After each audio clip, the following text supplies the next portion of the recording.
like inevitably teaches us about ourselves, but I think it really has this power to something that like you and I think are able to access.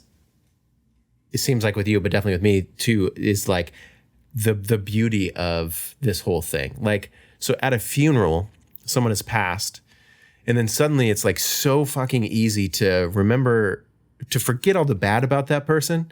And then you know, like you said, let's process this thing. You know, my good friend or my loved one just passed away, and let me like see if I can write something about them. And it's like so easy to write.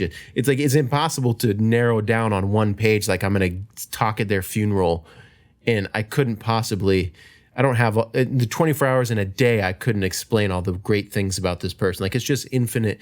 We love this person. We appreciate them. Once they're gone, you know, we really are like, wow, the essence of them, you know, they're with me now. Like I have, you know, my cousin Casey, about 5 years ago, he passed.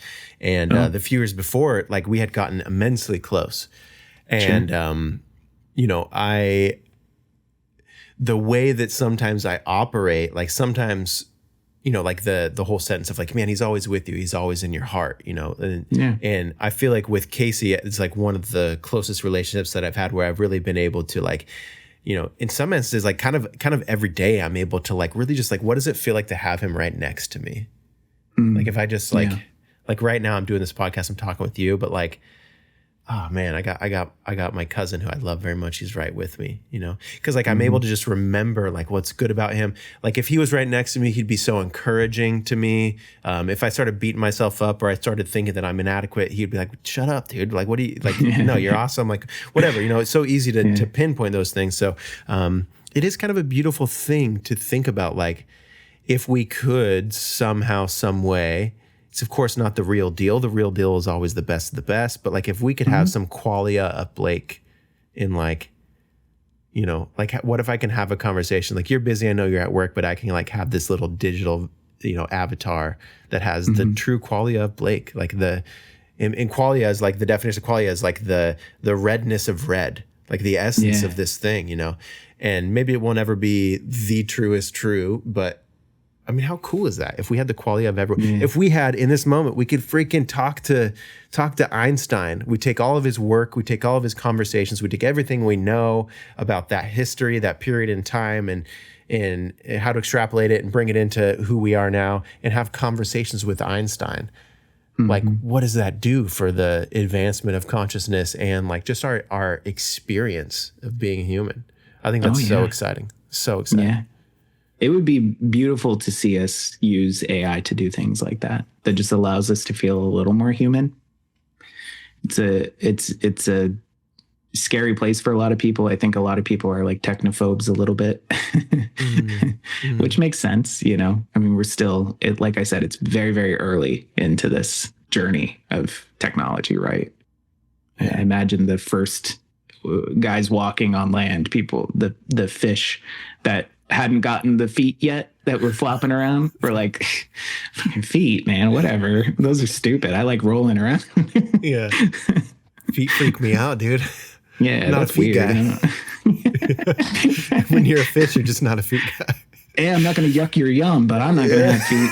Yeah. But it's coming up from a fish, so it's just like bubbles, and you can't even understand. It's just bubbles, they pop, and then it says it, and the guys on land are like, who even is saying that? Yeah. Okay, well, so can you help me dispel my, say I am someone who, like say I'm really not much of a technology guy. Like I'm really, like I just got an iPhone 2 years ago just because my kids were really sick of not being able to FaceTime me, and like it, you know, I'm on Facebook a lot. I think you can see the person I'm painting. Those people in my day-to-day conversations, I get really excited about, like just in the same thing I was talking about earlier, you know, like I get excited about talking about death, but then sometimes I get too carried away and I got to read the room and go, oh my gosh, I'm freaking you guys out. I'm sorry. I'm not trying to, but I'm just really excited about this thing because I've, you know, whatever. Can you help dispel some of the fears, like, you know, maybe as an open door, like how is AI not Skynet? Like, how is this not Terminator? You know, because I feel like there's beauty right next to this scariness of AI. And I'd just like to kind of dispel a lot of the fear in some ways, if we think we could, around AI. We can't predict the future, right? But how is AI not scary, and how is it not Skynet? Yeah. I think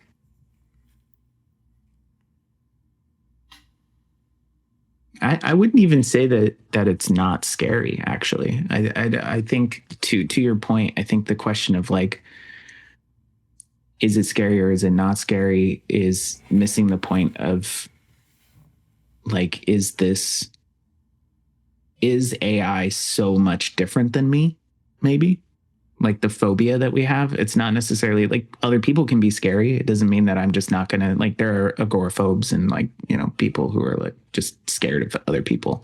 But in general, we as a society just accept, like, when I'm in the car with somebody who's driving, they could just drive off the road, bro. Like, that's terrifying. It doesn't mean that I'm not going to get in the car with people. Like, we go on, I don't know who the bus driver is in the like public transit that's here. I don't know the guy flying the plane. I still get on the plane, you know, there's trust there. So I think that what I would say is less about like trust the technology and more just like trust what you actually are feeling with it. Trust, like, if you're afraid of ChatGPT, go talk with it. See what happens. Like, if you're turned off to it, okay, it's technology that you don't like. It's not going to get injected into your life. The iPhone, you chose 2 years ago to pick it up.